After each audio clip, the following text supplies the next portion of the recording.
नमस्ते मित्रांनो, सुख म्हणजे नक्की काय असते या मालिकेच्या होणाऱ्या 25 जुलैच्या भागामध्ये आपल्याला असं पाहायला मिळणार आहे की इकडे शालिनी पाहुणीकडे एक औषधाची बॉटल देते आणि म्हणते हे काही करून नित्याला प्यायला दे, म्हणजे नित्या तिच्या स्वतःच्या हातानेच देवीला घराबाहेर काढेल। आणि त्यानंतर इकडे शालिनीच्या म्हणण्यानुसारच प्लॅन सक्सेसफुल व्हायला लागतो।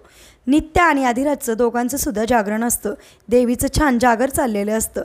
त्या क्षणी पाहुणी नित्याला चहा प्यायला देते, नित्यासुद्धा तो चहा पिते आणि त्या औषधाची गुंगी तिच्या डोक्यामध्ये चढते आणि देवीसमोर दिसत असते।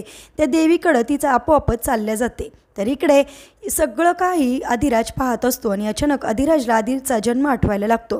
त्या जन्मामध्ये तो स्वतः देवीला बाहेर काढत असतो, ते सगळं काही त्याला आठवतं। तर इकडे नित्या तिच्याच नादामध्ये असते, नित्या देवीला उचलायला लागते। त्या क्षणी आधिराज तिला थांबवतो आणि म्हणतो जी चूक मी केली आहे ती चूक तुम्ही करू नका, देवीला घराबाहेर काढू नका असं म्हणून होणाऱ्या वाईट घटनेपासून तिला थांबवतो। आणि हे सगळं काही बघून इकडे शालिनीला चांगलाच धक्का बसतो, म्हणजेच आता आधिराज पूर्णपणे जयदूर रूपात आलेला असतो।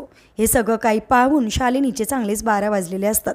एपिसोड कसा वाटला कमेंट करून नक्की सांगा आणि असेच मालिकेच्या पुढील अपडेटसाठी चॅनलला नक्की सबस्क्राईब करा। थँक्यू।